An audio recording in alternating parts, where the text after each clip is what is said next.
आपल्यासोबत खासदार सुप्रिया सुळे जोडल्या गेलेत। सुप्रियाताई, स्वागत आहे तुमचं एनडीटीव्ही मध्ये। या विद्यार्थ्यांशी तुम्ही फोनवरनं संवाद साधलात, या विद्यार्थ्यांचं काय म्हणणं होतं? या माझं एक तर पहिलं म्हणणं आहे की आपण सगळे चर्चा करत बसण्यापेक्षा महाराष्ट्राचं जे मायबाप सरकार आहे ना, त्यांनी तातडीने कोणीतरी जबाबदार व्यक्ती त्यांच्याकडे पाठवलं पाहिजे आणि मुलांची चर्चेला सुरुवात केली पाहिजे। ही आपली मुलं आहेत, ही काय बाहेरून कुठून आलेली मुलं नाहीयेत, ही आपली मुलं आहेत। आणि जर सरकार मुलांसाठी नाहीये तर कुणासाठी आहे हे सरकार?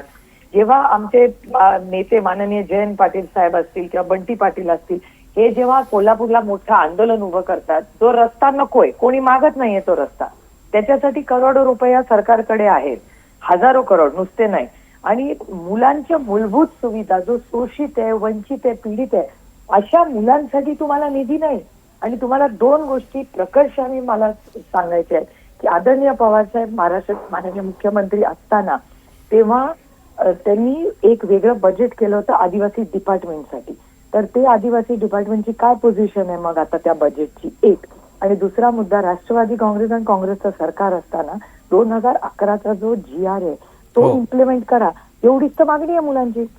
त्याच्यात त्यांनी बदल केला कशाला? नाही, पण सुप्रियाताई, आता स्वतः अशोक उईके यांनी नागपूरमध्ये जे आंदोलन सुरू आहे तिथे विद्यार्थ्यांना असं लेखी आश्वासन दिलंय की वयाचा जो काही विषय होता प्रवेशाच्या करता, तर तो आता रद्द केलाय। हा फक्त एका विषयाचा वयाचाच फक्त प्रश्न नाही, त्यांच्या बऱ्याच मागण्या आहेत। जर तुम्ही ही मागणी पुढे गेली, मुलांना बोलून घ्या ना। तर हे बघा, जेव्हा साधं एखादं सीट मागे घ्यायची असते ना, तेव्हा मोदीजींनी सांगितलंय की प्रायव्हेट विमानं, चार्टर आणि हेलिकॉप्टर वापरू नका। यांना तेव्हा हे चार्टर आणि हेलिकॉप्टर मागतात, मोदीजींनी सांगितलं नाही तरी। पण आता आपली मुलं बसले, ते चार्टर करा, या पुण्याला तातडीने मुलांची चर्चा करा, मुलांची समजूत काढा, समज केली, आपलीच मुलं आहेत ना, मार्ग काढा। सुप्रियाताई, आता 2-3 विद्यार्थ्यांना जवळपास रुग्णालयात दाखल करण्यात आलाय, आणखीन 1-2 विद्यार्थ्यांची प्रकृती बरोबर नाहीये। 4-7 मुलांना। तर आता तुम्ही या विद्यार्थ्यांना काही आश्वासन दिलं की तुम्ही काय, माफ करा, तुम्ही काही या विद्यार्थी नाही सुप्रियाताई, तुम्ही त्यांना काही आवाहन केलं की तुर्तास तुम्ही आंदोलन मागे घ्या किंवा प्रकृतीला सांभाळा किंवा असं काही तुम्ही सरकारशी तुमचा संवाद साधून देऊ? हो, सरकारशी ऑलरेडी तेही बोललेत, मलाही योगायोगाने संधी मिळाली मंत्र्यांशी बोलायची। पण माझी विनंती आहे महाराष्ट्र सरकार, एक तर माझ्या सहकारी मनाली भिलारे त्या तिथे गेल्यात आणि त्या तिथेच आहेत। 2 दिवसापूर्वी रोहित पवारही तिथे जाऊन आले। आणि त्याच्यामुळे आमचं म्हणणं आहे, आम्हाला याच्यात राजकारण आणायचंच नाही, थोडासा संवेदनशीलपणा काही विषयांमध्ये। आपली मुलं आहेत ना, दरवेळीच या देशामध्ये एवढं मोठं मॅन्डेट, 200 आमदार निवडून या महाराष्ट्राने त्यांना दिलेत ना।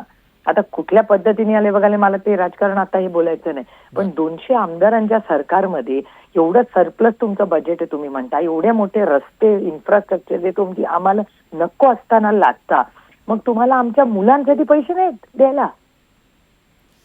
काय चाललंय या सरकारमध्ये? किती असंवेदनशीलपणा, की काहीतरी टोकाची भूमिका घेतल्याशिवाय न्यायच मिळत नाही। जो शोषित आहे, जो वंचित आहे, जो पीडित आहे, त्याला जर या राज्यात न्याय मिळायचा नसेल तर काय करायचं या सरकारचं आणि ती सत्ता? मला सांगा सुप्रियाताई, तुम्हाला खरंच असं वाटतं की या सरकारची मानसिकता नाहीये का? या सरकारकडे निधी नाहीये या विद्यार्थ्यांच्या करता, शिक्षणाकरता किंवा आदिवासी विकास मंत्रालयाकरता? मी अनेक वेळा सांगितलेलं आहे की फायनान्शियल क्रायसिस मध्ये हे राज्य आहे, पण माननीय मुख्यमंत्री नेहमी म्हणतात की माझी माहिती चुकीची असेल। ठीक आहे, ते मुख्यमंत्री आहेत, त्यांना तो अधिकार आहे बोलायचा। मला एकच प्रश्न अतिशय विनम्रपणे आणि प्रांजळपणे महाराष्ट्राच्या माननीय मुख्यमंत्र्यांना विचारायचा आहे की आजच सगळ्याच वर्तमानपत्रात आणि चॅनल्समध्ये बातमी आली की सामाजिक न्याय, आता सामाजिक न्याय डिपार्टमेंटच्या निधी त्यांनी एका वेगळ्या स्कीमसाठी ट्रान्सफर केलाय। अशा बऱ्याच गोष्टी वारंवार महाराष्ट्र सरकारबद्दल येतात। ही सगळी परिस्थिती असताना तुम्ही एक मोठा मेगा प्रोजेक्ट करताय कोल्हापूरला, त्याला प्रचंड विरोध आहे। जर त्या इन्फ्रास्ट्रक्चर प्रोजेक्टला पैसे आहेत तर मग आमच्या लाडकी बहीण योजनेला का नाही पैसे तुमच्याकडे? आमच्या सामाजिक न्यायाला का नाही पैसे? आमच्या आदिवासी लेकरांसाठी का नाही पैसे? तुम्ही रस्ता करायला करोडो रुपये आहेत, पण आमच्या मुलांच्या शिक्षणासाठी, आरोग्यासाठी तुमच्याकडे पैसे नाहीत। हा कुठला न्याय मला सांगा ना तुम्ही? आता तुम्ही घरामध्ये, तुमचं पण घर असेल ना, तुम्ही पहिलं रेनोव्हेशन कराल का पहिलं मुलांच्या शिक्षणाला पैसे द्याल? अर्थातच शिक्षणाला। बरोबर, अगदी कॉमन सेन्सची गोष्ट आहे। हो, या काय काय फार मोठा विषय नाही, सरकारला करायची इच्छा नाही। काही आदिवासी भागातले आमदार हे सगळे मुख्यमंत्र्यांची आज भेट घेणार आहेत तुमचाही कोणी प्रतिनिधी यासोबत असणार आहे किंवा तुम्ही वैयक्तिकरित्या मुख्यमंत्र्यांशी किंवा आदिवासी विकास मंत्र्यांशी पुन्हा एकदा बोलणार आहात या विषयात? आदिवासी मंत्र्यांशीच मगाशी मी एका चॅनलवर बोलले डायरेक्टली, ते योगायोगाने ते आणि मी एकाच चॅनलवर होतो. त्याच्यामुळे मी त्यांना हात जोडून विनम्रपणे विनंती केली की राजकारण बाजूला ठेवूया आणि ह्या मूलभूत सुविधांमध्ये एका मताने जरा काही विषय असे असतात त्याच्यात ताकदी सोडून कोणीच राजकारण करायचं नसतं, तसा हा विषय.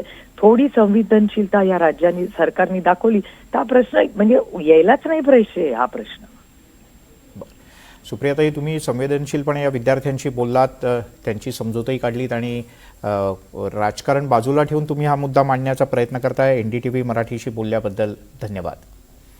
अपेक्षा करूयात की या विद्यार्थ्यांच्या समस्या लवकरात लवकर सुटतील. अजिंक्य धायगुडे आपले प्रतिनिधी आपल्यासोबत होते.